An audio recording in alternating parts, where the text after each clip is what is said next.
Renato Castro, Nicola, sabe se o Corinthians tem algum plano para pagar os transfer bans? Renato, os caras estão tentando dinheiro, tá?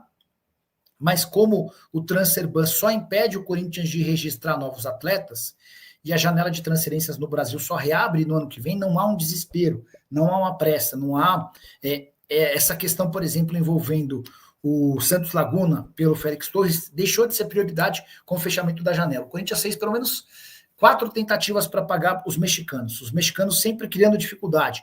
O Corinthians começa oferecendo 30% à vista, oferecendo 50%, 70% e 75%. O Santos Laguna recusou todas. O Corinthians falou, então agora vocês vão aguardar, a gente tenta pagar no ano que vem, tá bom? O Ismael Barbosa fala sobre a pressão no Fabinho, tem chance de cair? É assim, Ismael, o grande problema do Fabinho hoje é que ele é enxergado pelo presidente do Corinthians, pelo vice, por todos os conselheiros e por dirigentes do clube, como a cara do Augusto Melo no Corinthians. O Augusto foi quem contratou o Fabinho Soldado. E, inclusive, o Fabinho tem salário astronômico. Ele ganhava 25 mil reais por mês no Flamengo como gerente. Tinha papel bem pouco importante por lá. E aí ele se muda para o Corinthians para ganhar 250 mil mensais. E ainda na era Augusto, ele é promovido e passa a ganhar 400 mil por mês. Esse salário já pegou mal entre dirigentes do Corinthians. Mas o que pesa mesmo é o fato dele ter sido contratado pelo Augusto. Muitos lá dentro enxergam o Fabinho como um cara do Augusto, e os caras vão tentar a todo custo derrubá-lo. A demissão só não foi consumada há algum tempo atrás, porque Memphis Depay e outros jogadores intervieram e pediram para que o presidente Augusto adiasse essa demissão. Presidente Augusto, não. Para que o presidente Osmar Stabile adiasse qualquer decisão. Então ficou meio que combinado que o Fabinho fica até dezembro, mas o CORE, o Conselho de Orientação do Corinthians, convocou o Fabinho Soldado para uma reunião. Eles querem entender a área de atuação do Fabinho, como é que ele se comporta lá dentro. Nunca na história houve uma convocação do CORE para o diretor executivo de futebol, sem que houvesse um motivo evidente. Não é que o Fabinho foi pego roubando, alguma coisa, nada disso. Mas há essa pressão muito grande interna para que ele caia, tá bom? Vamos lá. No domingo, vocês tinham me perguntado se tinha alguma novidade sobre name rights. E aí eu até vi que o Benjamin Bach tinha contado que tinha uma negociação avançada pros name rights e que o Corinthians conseguiria um adiantamento de 3 oportunidades, porque a live era tarde, era 11h40 da noite, e ele já não viu o WhatsApp desde 9h40 da noite. Na segunda-feira cedo, eu conversei com uma pessoa muito próxima do presidente corintiano. E essa pessoa contou que as conversas entre Corinthians e Betano esfriaram, tá? E segundo essa pessoa, esse distanciamento no acordo tem tudo a ver com o acerto da Betano com o Flamengo. Eu falei, mas espera aí, o Corinthians e a Betano não começaram a negociar depois do acordo entre Flamengo e Betano? Ele falou, não. Essa conversa foi anterior, quando eles fecham com o Flamengo, a coisa esfria por aqui. Estou vendo aqui que o Samir Carvalho contou que a Betano fez uma proposta para o Corinthians para ficar com o name rights da Arena e com o patrocínio master, mas o Corinthians não aceitou a oferta. Eu não tenho a informação de que houve a proposta. O que eu posso assegurar para vocês, baseado nessa minha fonte, é de que já não há mais chance de acordo, tá? A verdade é que o Corinthians entende que depois de fechar com o Flamengo, a Betano hoje já não tem mais necessidade e interesse de fazer um aporte significativo. Só mais uma sobre o tema. Somente com multas, assim. Por que o Corinthians não pode vender os name rights do estádio por uma bet? Ele só vai poder vender se, ao mesmo tempo em que vender o name rights do estádio, essa bet se comprometer a fechar com o patrocínio master. Não dá para você ter name rights do estádio com uma bet e patrocínio master com outra bet. Não dá, isso o mercado não vai permitir, né? E esse é o grande ponto. Hoje o patrocínio master do Corinthians ficou defasado em relação ao que paga a Betano para o Corinthians, para o Flamengo, mas é um baita acordo, são 103 milhões de reais por ano. O contrato de name rights é que é baixo, 15 milhões de reais por ano. Então, para que o Corinthians tenha uma bet nos name rights, ele precisa que essa bet também assuma o patrocínio master. E aí que vem o ponto. A multa para quebra do contrato com a Impera Pharma é de 70 milhões de reais. A multa para quebra do contrato do patrocínio master gira na casa dos 50 milhões de reais. A gente está falando de 120 milhões de reais, somente com multas, tá? Até por isso não sei se vai acontecer esse acordo como o Corinthians previa e torcia. Hora de falar sobre o Corinthians com mais um processo causado pelo caso Vai de Bet. Coisa só piora em relação a essa parceria que tinha tudo para ser a maior da história do futebol brasileiro. Vale a lembrança de que em janeiro do ano passado, Augusto Melo, então recém-eleito presidente, havia fechado um acordo com a Vaidbet de 360 milhões de reais num contrato de 3 temporadas, 120 milhões de reais por ano. Coisa começa a degringolar quando se descobre que o Augusto, que havia prometido que não pagaria a comissão, indicou um laranja para ganhar 25 milhões de reais de comissão. O contrato com a Vaidbet foi rompido, causando todos os prejuízos que você possa imaginar. Primeiro, porque o Corinthians já havia se comprometido a pagar 41 milhões de reais à Pixbet, que era a patrocinadora anterior. Ela teve seu contrato rescindido e o Corinthians se viu obrigado a indenizá-la. Depois, porque a Vaidbet também acionou o Corinthians na justiça. Mas a novidade vem agora.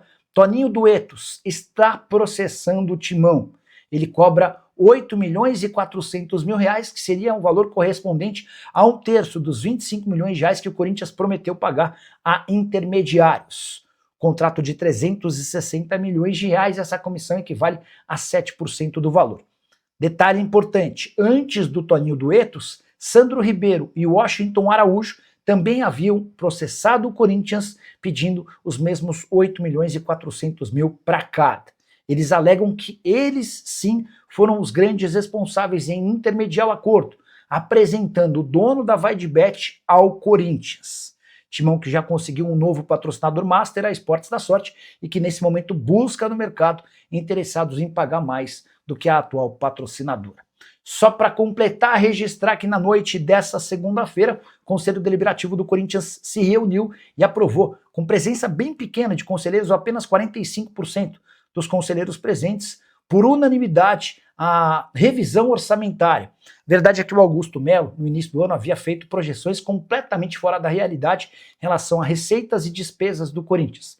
E todos esses números precisaram ser revisados.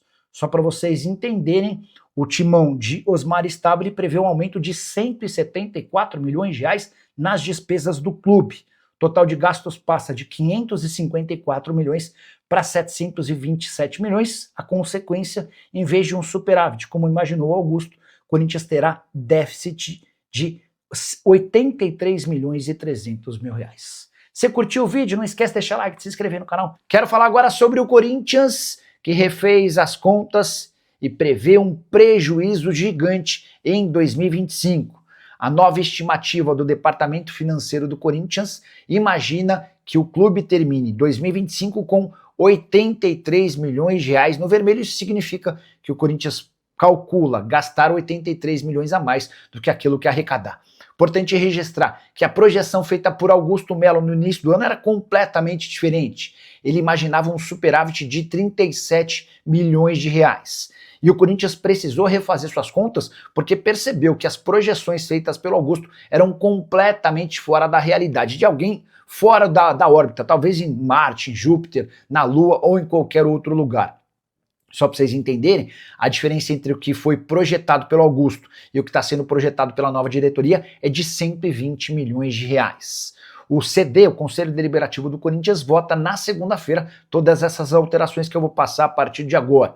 Gastos com o pessoal saltaram de 345 milhões projeção do Augusto para 492 milhões de reais. Já as vendas de atletas, que estavam previstas pelo Augusto em 240 milhões, vão girar na casa dos 88 milhões, de acordo com a nova diretriz da diretoria comandada por Osmar Stabile. Juros da dívida, 209 milhões de reais. Já os patrocínios, o Augusto imaginava ser capaz de faturar 211 milhões de reais. A nova diretoria estipula uma arrecadação com patrocínios na ordem de 174 milhões de reais. E você, torcedor corintiano, que está achando da nova gestão de Osmar Stabile e companhia, já usa o espaço para comentário para registrar sua opinião. Só não esquece de deixar like, de se inscrever no canal, antes aos direitos de transmissão do mês de setembro. E o Corinthians segue zicado, dessa vez sobrou para Memphis Depay, que afirma ter tido seu passaporte roubado. A consequência, ele perdeu o voo que o levaria de São Paulo para a Holanda nesse domingo. Já dá para dizer que ele chegará atrasado ao seu país para a disputa de jogos das eliminatórias para a Copa. A Holanda enfrenta Malta e Finlândia. O jogo contra a Malta nessa quinta-feira, fora de casa. A partida contra a Finlândia no domingo. O Memphis Depay é titular absoluto e esses dois jogos têm papel importante. A Holanda é líder do seu grupo, tem 10 pontos, mesma pontuação da Polônia, com a Finlândia na terceira colocação com 7.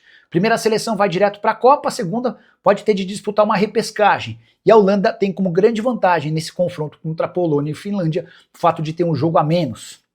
Destacar que várias coisas ruins têm acontecido para o Corinthians ou com o Corinthians nos últimos dias. Notícias de fraude, de crise, enfim, uma chuva de más notícias. Tem sido difícil trazer boas novidades envolvendo o timão. Só para arrematar, contar que os atletas do Corinthians tiveram 3 dias de folga por conta da data FIFA depois da vitória contra o Mirassol no último sábado. A reapresentação acontece durante essa semana e o início da preparação para o retorno às atividades na semana que vem. E você, o que pensa sobre Memphis Depay, Holanda e Corinthians? Já usa o espaço para comentários, só não esquece de deixar like, de se inscrever no canal. A gente se encontra assim que surgir notícia. Tchau. Bora de atualização importante sobre Fagner. O Cruzeiro não vai admitir publicamente, mas não deve ficar com o atleta de 36 anos de idade para 2026. O Cruzeiro já havia percebido que a nova diretoria corintiana não tem a intenção de prorrogar o empréstimo, muito menos de vender o Fagner. O lateral direito tem contrato com o Corinthians até dezembro de 2026. Em paralelo a isso, o Cruzeiro também fez um movimento no mercado super importante algum tempo atrás, comprando o Cauã Moraes, lateral direito de 19 anos de idade. O Cruzeiro pagou a multa rescisória de 10 milhões de reais para o Atlético Paranaense e ficou com o jogador, que já havia estreado nos minutos finais da partida contra o Flamengo e foi titular, deixando boa impressão diante do Sport nesse domingo lá no Mineirão. Diante desse cenário, com o Cauã tendo enorme potencial, só 19 anos de idade, com o William consolidado na lateral direita, o Cruzeiro vai abrir mão do Fagner em dezembro, assegurando assim uma economia de mais ou menos 500 mil reais por mês em salário. O Corinthians paga metade dos vencimentos, o Cruzeiro paga a outra metade, atleta que havia sido emprestado sem custos. Fala pessoal, estamos aí com atualizações importantes do Corinthians. Se inscreva e ative o sininho para receber mais atualizações do Timão. Deixe seu like, que é muito importante para o crescimento do canal. Utilize o espaço aqui embaixo para registrar sua opinião. Ficamos por aqui com mais esse giro de notícias. Um abraço e até o próximo vídeo.